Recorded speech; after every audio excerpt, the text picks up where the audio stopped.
In today's lecture, I would like to follow up on the lecture on the two main orders of the Counter-Reformation, the Jesuits and the Capuchins, and then to use that as a lead-in to a subject that was not much covered in the past, and that is the subject of sanctity or of sainthood.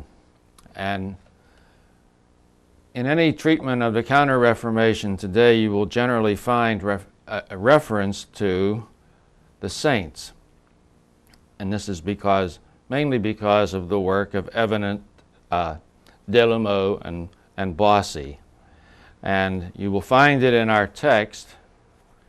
And in fact, there are chapters in the text that are relevant to what I will be talking about this morning, and they are chapters 2, 8, and 9. Chapter 2 is on the new religious orders. Chapter 8, Counter-Reformation saints.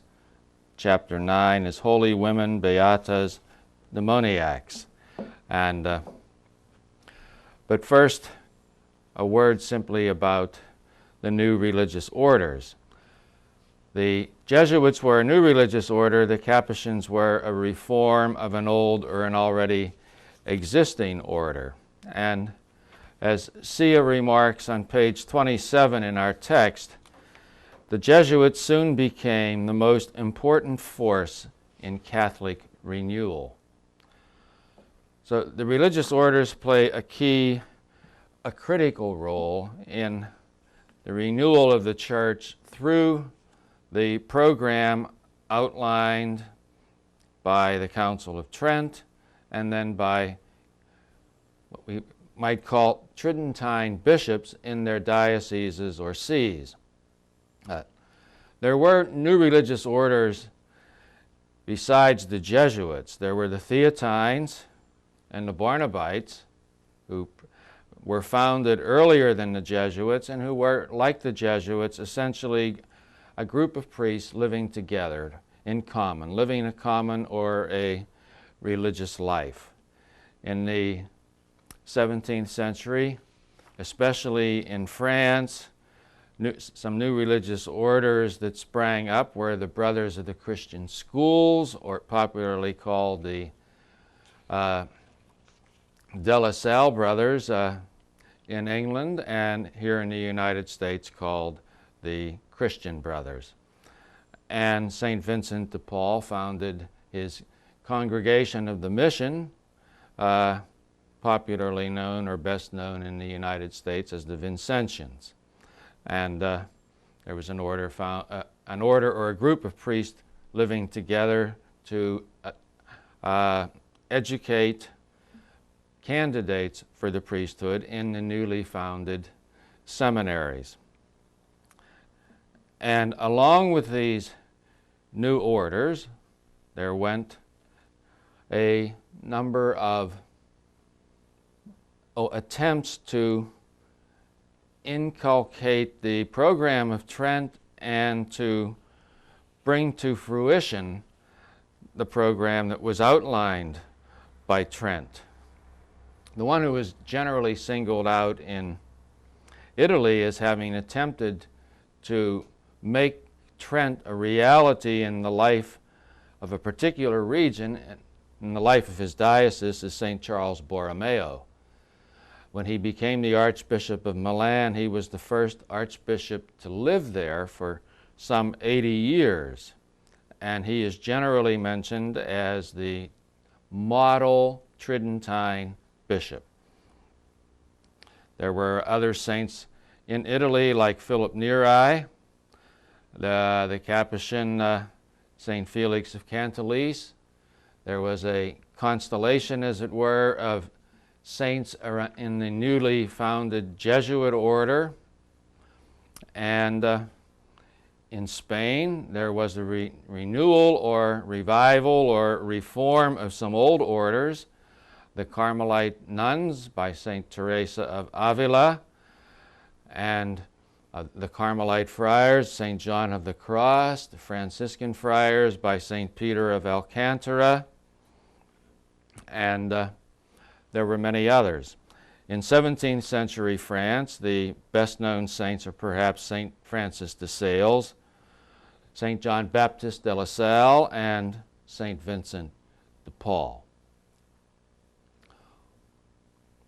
There were, between the years 1540 and 1770, as Sia points out in our text, some 27 men and 5 women who were declared to be saints. And of the 27 men, 6 were Jesuits and 5 were Capuchins, and the overwhelming majority were religious, that is, members of a religious order. And so when we study the phenomenon of sanctity, especially at the time or the period of the Counter-Reformation, what we are looking at is the sanctity produced by the old or the new religious orders of the Church. And some authors, when they come to treat the Counter-Reformation in the 17th century, refer to France, or the situation in France, as the flowering of the saints. In other words, what they see is that we had the Council of Trent, which outlined a program of reform and renewal or revitalization for the Church, and there was a lead time necessary, a generation or a generation and a half before the decrees of Trent could come to fruition or take effect, or before men and women could see their effect or feel their effect in their own lives and see it in the lives of others. Now, one thing you may have noticed was that all the saints that I mentioned, with the exception of Teresa of Avila, were men. And speaking of the religious orders, all the religious orders were orders of men, either laymen and priests living together, as with the Franciscans or the Dominicans or the Carmelites, or essentially a group of priests living together, as the Jesuits and the Barnabites, or the Theatines, one of the new religious orders in Italy in the 16th century. And they all played a role in the life of the Church, and all contributed, each in its own way and in some way, to the revitalization of the Church's life under the guidance or the aegis of the Council of Trent. Most of the new religious orders took as their model, either knowingly or perhaps instinctively, we might say, the Jesuits, because the Jesuits were enormously successful and quickly had won for themselves a reputation of being, as it were, at the point of attack, being in the forefront of renewal and what today we would call evangelization in the Church. Now, I would like to say something about this attempt to model oneself on the Jesuits, or to point out something missing from the Jesuits that we would find, say, in previous religious orders, and that some tried to make up or on their own. And perhaps the best way to do it is to show how St. Ignatius and his order was a development in the life of religious orders in the Church. Some might say an advancement, but at least it's a new form of religious life. Religious life had started originally in the desert, and then came from the desert into the monastery, and then in the Middle Ages went from the monastery out onto the streets and the town squares with the friars or the mendicant orders.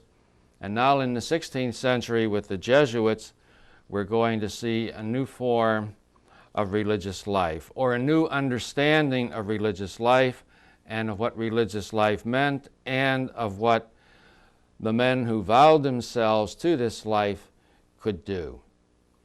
Well, St. Ignatius broke with the traditions of religious life in the church in at least three ways. In other words, there are three things that we can pick which are external that differentiate or distinguish the Jesuits from other religious orders, the religious orders of the time. The first was that the Jesuits wear no distinctive religious habit, no distinctive garb as I am wearing. Their religious garb is simply the black soutane of the secular priest. St. Ignatius did not want his men to stand out by virtue of what they were wearing. A second distinguishing mark, as it were, of the Jesuits is that they do not recite the office in common, the divine office in common. Or you can say that there is no choral recitation of the divine office. This doesn't mean that they don't pray. It simply means that the Jesuits pray privately in their room or in the chapel on their own. And here St. Ignatius is in tune with one of the distinguishing characteristics or marks of Counter-Reformation spirituality, which is less accent or emphasis on the communal or the common and greater emphasis on the individual or private life, private devotions, private prayers. Hitherto in religious life, it was just taken for granted that if a man or a woman was a religious, that they prayed the divine office together in the choir or the chapel of their convent, monastery, friary, or priory. And it was a solemn obligation laid upon all by virtue of the solemn vow that they took. St. Ignatius did not want his men to be tied to or obliged to do that. And he knew something of the history of religious life and that the divine office was sometimes a cause not of union but of division, and that frequently when religious orders started to decay or to go into decline, one sign was that they were not being faithful to the office. St. Ignatius laid the obligation directly and squarely on the individual follower of his way of life. And finally, you might say there's a third distinguishing characteristic, or it's really not it's a characteristic in a special sense. There are no female Jesuits. There are female Dominicans, there are female Benedictines, there are female Franciscans, but there are no female Jesuits. And St. Ignatius wanted it that way, and he would not allow there to be any women associated with his religious endeavor. Well, we can say that there are three distinguishing characteristics of the Jesuits are no religious habit, no choral recitation, and no female counterparts. Now, this does not mean that there were not some women who wanted to associate themselves with the Jesuits. There were.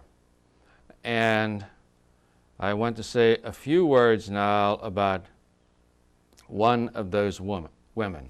She is the English woman Mary Ward. And when we talk about Mary Ward, or really almost any religious woman in the 16th or the 17th century who is founding a new order, what we are dealing with is the vision that the woman has of religious life for her and for the women who would associate themselves with her in that form of religious life. And the second element is what the church required of any woman who entered religious life. Quite simply, it boils down to this. In the 16th century, it was assumed that any woman who entered religious life would be a nun, and that all nuns were enclosed, that they were strictly enclosed, which means that they went into the monastery and stayed there. Or, to put it in modern terms, they did not have any active apostolate or ministry. In the Middle Ages, or into the 16th century, it could have been said and was said that when a woman came to maturity, she had two choices facing her. In Latin, the phrase used to summarize these two choices is aut murus, aut maritus, either the wall or a husband. In other words, she could enter religious life, become a nun, or she could marry and have a family. But it was just assumed and taken for granted that women did not have active apostolates or ministries. And the story of how women gained for themselves the right to apostolates and ministries, or the right not to be strictly cloistered or enclosed, was really played out in the 16th, 17th, and 18th centuries. And most of the women in these times who wanted to be able to be religious also wanted to do good works, and most of them failed in their endeavor. Some succeeded partially, not completely. St. Angela Maurice, the founder of the Ursulines, would fall in between. She, a 16th century saint. In the 17th century, there was St. Jane Frances de Chantal. And in the early 17th century, there was this English woman, Mary Ward. She was from Yorkshire, and as a young woman, she entered and became a Poor Clare. But then she had an ardent desire not just to do good works, but to associate herself in some way with the Jesuits. She wanted to, in fact, to use the Jesuit rule, to adopt the rules of the Society of Jesus, in other words, for her order. She wanted her sisters to be uncloistered nuns, to wear no distinctive habit, and to be mobile, that is, to be able to go about, not to be tied or vowed to life in one place or one house, and to be under a superior general. In other words, she was trying to set up a full-fledged female equivalent of one of the male religious orders, the Franciscans or the Dominicans or the Jesuits. The desires that I just mentioned, what Mary wanted, uncloistered, no distinctive habit, mobile, and under a superior general, certainly fit the Jesuits. And if we would drop the no distinctive habit, that's the friars, the Dominicans, the Franciscans, the Carmelites, the Augustinians. Now, when Mary came forward with her proposals and her ideas, she was not well received. In fact, she was considered to be a dangerous woman, an innovator. And they were very wary of innovators, especially because of the Reformation. Many of the reformers, the Protestant reformers, were referred to as the innovators. And what Mary wanted was considered to be too radical. But she managed to get the approval of the Bishop of St. Omer, O-M-E-R, in 1612, and her order began to enjoy some success. But as usual, or as happens at times, she and her sisters soon ran afoul of some ecclesiastical authority, and to make a long story short, they were suppressed in 1629, temporarily suppressed, and that suppression was made definitive in 1631. But even with this, Mary would not give up, and she managed to get permission for a few of her sisters to continue their way of life under private vows. In other words, when a religious makes a vow, it is considered a public act, just as your marriage vow is a public act. And the Church has always recognized private vows, vows that have no public force or effect, as it were. And Mary gained permission for some of her sisters to live this way. And then she returned to England, where she died in 1639. And to all intents, purposes, and appearances, Mary was a failure.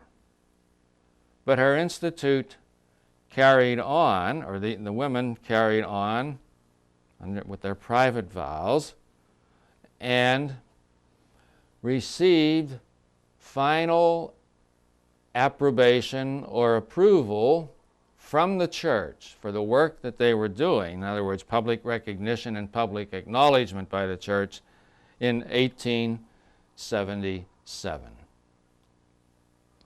Now, there were at least two things that militated against Mary and what she wanted to do. The first was that she wanted to be associated with the Jesuits and to use the Jesuit rules and regulations, and also to use the Jesuit name. Now, some members of the society in the 17th century, true to the wishes and the intention of St. Ignatius, said that St. Ignatius did not want this, and we don't want this. So they were opposed to the program that Mary was proposing. They were opposed to what she wanted to do. The other thing is that Mary was simply, looking back now, we can see ahead of her time.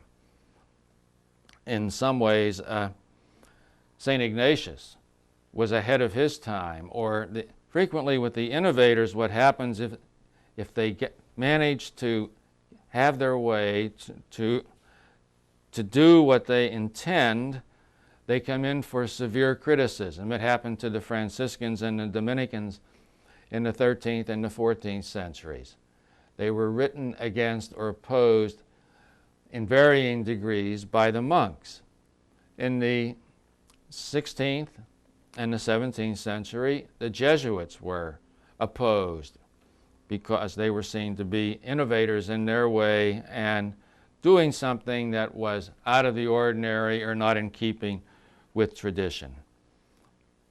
And the same thing happened to Mary Ward and her sisters. And with the perspective of time and of history, we can see that what Mary Ward and other women like her were trying to do was to win for themselves a place, a niche, if you will, in the active ministerial, apostolic, evangelical life of the Church. Now, another thing that worked against Mary and her intention was that she really wanted to use the Jesuit name. And that also was responsible for the Jesuit opposition. But sometimes you will see reference in books or elsewhere to the Jesuitesses or the Jesuitines. In fact, the Well, in English, the name for Mary's women is the English ladies. In German, die englische Damen. And in French, Dame Anglaise or Jesuitine. And her enemies, those who were opposed to her, did the same thing to her that the enemies of the Jesuits did to them. They took the name and used it as a term of opprobrium or to help to do her in. They referred to her ladies as Jesuitesses. But the correct name in English for the women who follow Mary Ward or who take Mary Ward as their inspirer and foundress, the correct name is the English ladies, and the English ladies are active in the church today.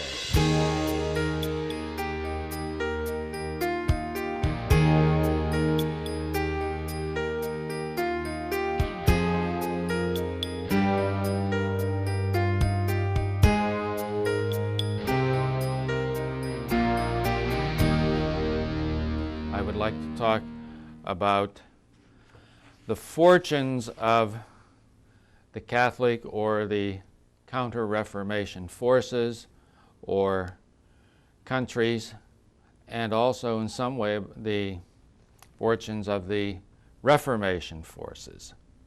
The Reformation was a spiritual movement, a movement to effect reform in the church.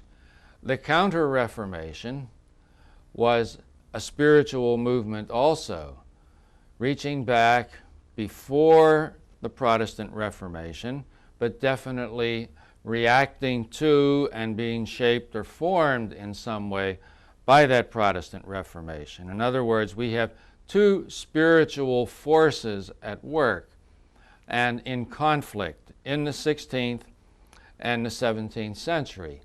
And the basic or the fundamental question that we must ask, or that everyone asks, is who is going to win? Will the Catholic forces be triumphant, or will the Protestant forces be triumphant? Will it be a Protestant theology or a Catholic theology? And if we lived in an ideal world, we could say that, well, the Protestant forces had this on their side, therefore they're going to win, or they may win in certain places. On the other hand, the Catholic forces or Catholic theology is the true theology, therefore the truth will win out in the end. But we know that it did not work out that way because something else entered in, and that is the power of the state or power politics or simply politics. There's a very pertinent and relevant paragraph in R.R. Palmer's History of the Modern World, pages 95 and 96, and I would like to read a bit of it to you right now. In this paragraph, Palmer is telling how, say, Protestantism succeeded where it succeeded, or how Catholicism succeeded. In other words, one of the things that helped them. The paragraph is this: in the machinery of enforcing religious belief, no engine was to be so powerful as the apparatus of state, of political sovereignty. Where Protestants won control of government, people became Protestant. Where Catholics retained control of governments, Protestants became, in time, small minorities.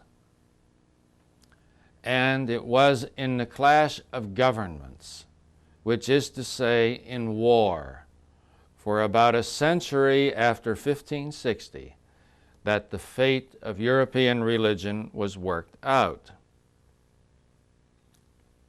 Now, in 1560, we might say that circumstances favored, or certainly seemed to favor, the Catholic forces. This is Palmer again. In 1560, the strongest powers of Europe, Spain, France, Austria were all officially Catholic. The Protestant states were all small or at most middle-sized. The Lutheran states of Germany, like all German states, were individually of little weight.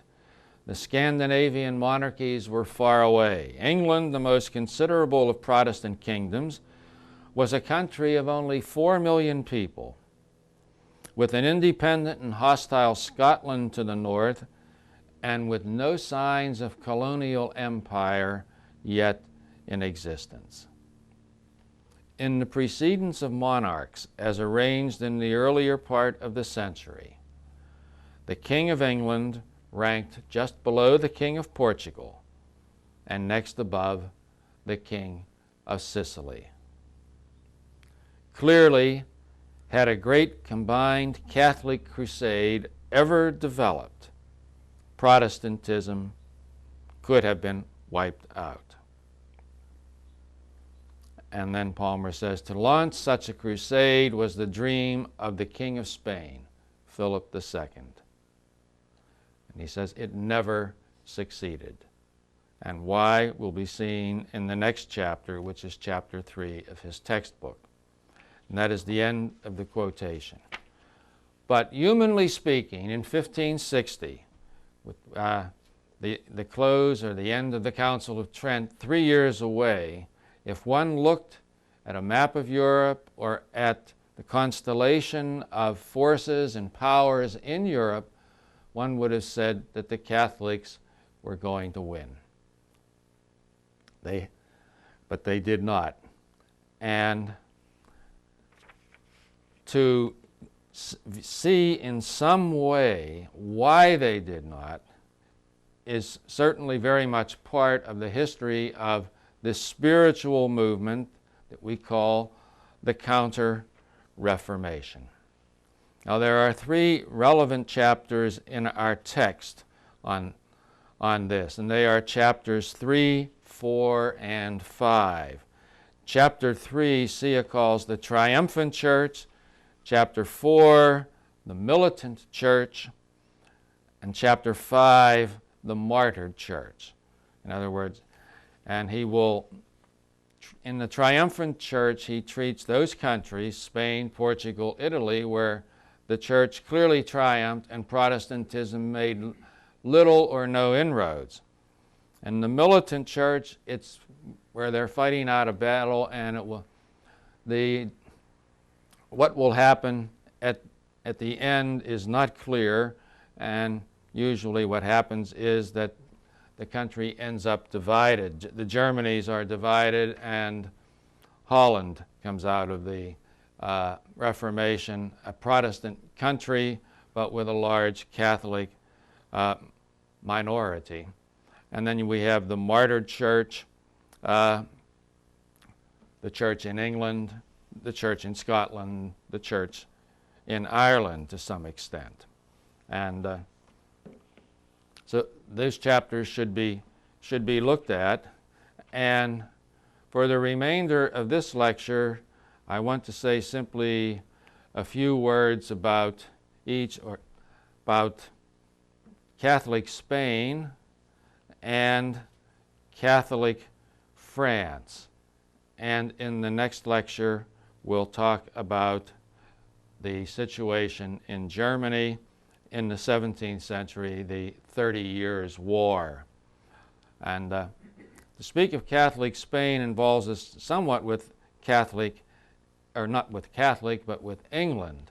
And there's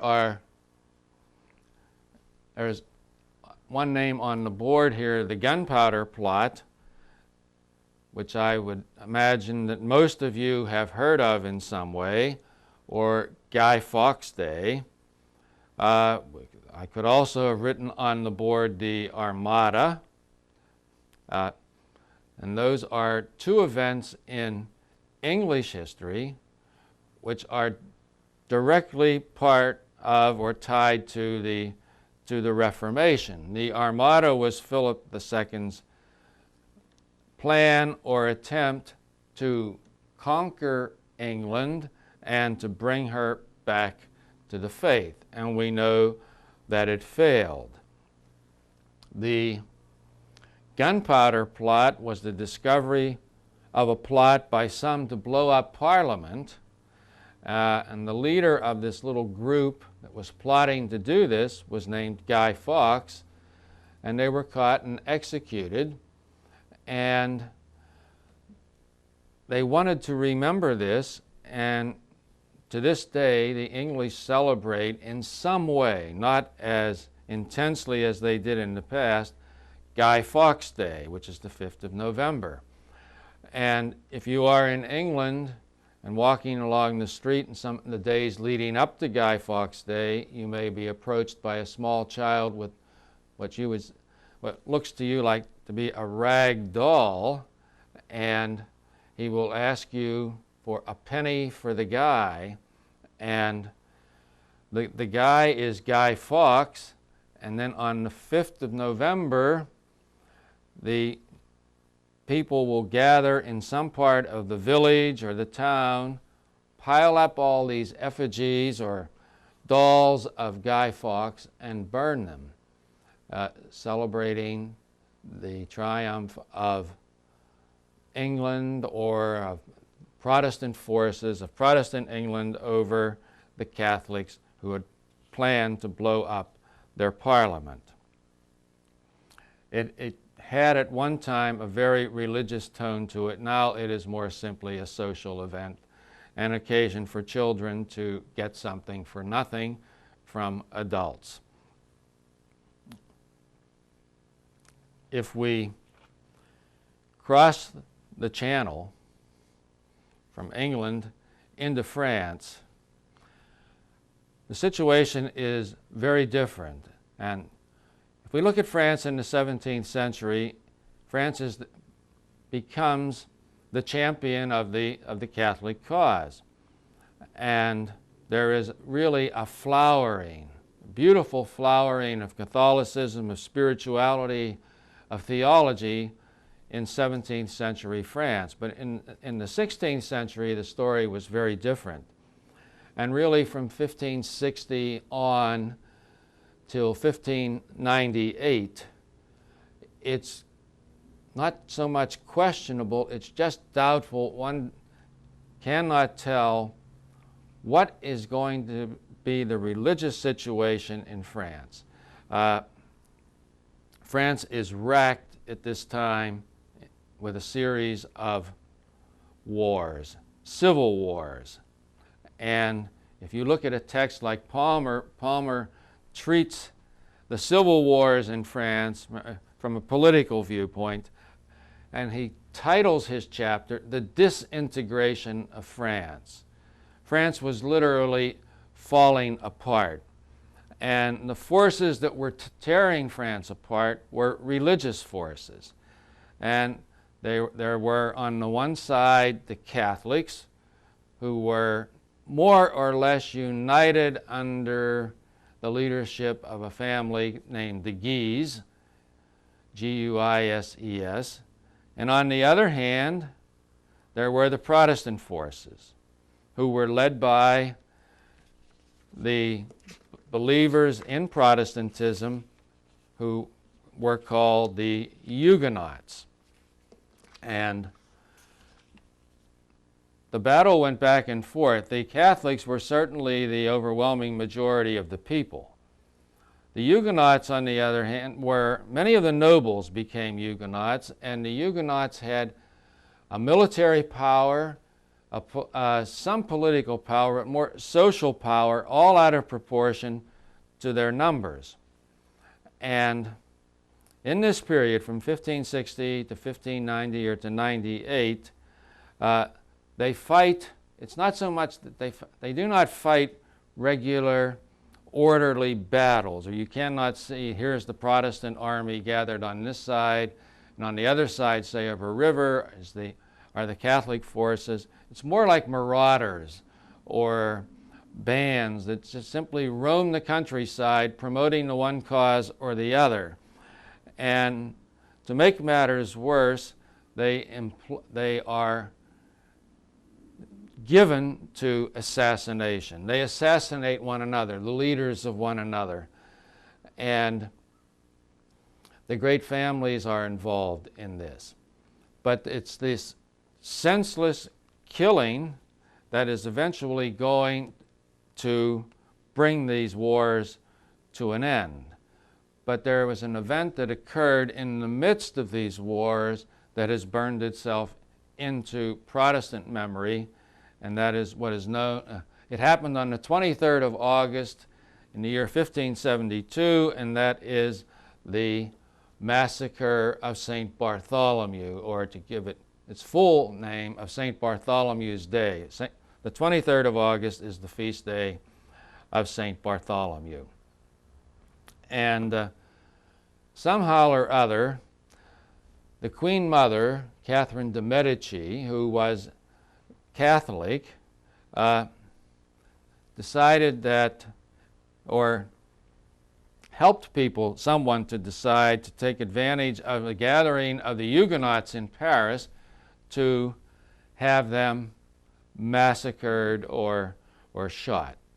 But whatever was behind it, whatever were the causes of this, the effect of St. Bartholomew's massacre was to affect France in a number of ways. These Protestant leaders were massacred. And this becomes one of the holy days or holy events in Protestant memory. And Catholics, on the other hand, react against it or try to play it down or to forget about it. Just last year, in his pastoral visit to France, the Holy Father, Pope John Paul, publicly apologized for Catholic participation in this massacre of St. Bartholomew's Day. Part of the something that contributed to the intensity of the feelings on both sides was that when word of it arrived in Rome, the church bells were rung. And in joy for, if you were on the Catholic side, for a Catholic victory or the preservation of the Catholic forces, if you were a Protestant, for the massacre of the Huguenots. But the St. Bartholomew Day massacre can be taken as typical of what was going on, and it led eventually to people becoming simply tired, or you had Protestant forces on the one side, Catholic on the other, and there began to appear a third force in the middle between them, neither Catholic or Protestant in this sense that they were fighting for the triumph of Catholicism or Protestantism, but rather men and women who became tired of the killing and who went by the name of politique, or politicians. And the politique thought that what had to be done above all was to gain peace. And the way peace was gained in France during these civil religious wars was through an innovative act, a far-seeing act really, but one which was vastly misunderstood in its time and deep down really never accepted by either side. I'm referring to what is known as the Edict of Nantes, Nantes. And the Edict of Nantes was the attempt of the King of France, who was Henry IV, to bring this senseless fighting to an end, and somehow or other to enable the Catholics and the Huguenots to live together in peace of a kind, but really without killing each other, without being at each other's throats. And this document, the Edict of Nantes, is of capital importance in the history of France and highly significant for the Reformation, because what the king could see was that nothing was being gained by the wars, by the civil wars. France was being destroyed or consumed in senseless killing, and of some concern to the king, she was losing her prestige abroad, or she had less and less prestige outside her borders. Now, Henry IV, or Henry of Bourbon, had been a Protestant, and he had converted to Catholicism. And that led eventually to problems for him. But he saw both sides, and he knew both sides, so he was determined to effect peace of some kind. And he did that through the Edict of Nantes, which gave broad rights to the Huguenots. They had their own towns. They could fortify them. They could have their own armies. They were free to take part fully and completely in the social and the public life of the realm of France. And it worked. It brought peace. The killing stopped. Unfortunately, well, for France, Henry IV himself was the victim of an assassin a few years later. And a few years after the assassination of the king, Cardinal Richelieu will come on the scene and begin to deal with what we might call the Huguenot question again, and then that gets us involved in what will be the subject of the next lecture, the 30 Years' War in the Germanies.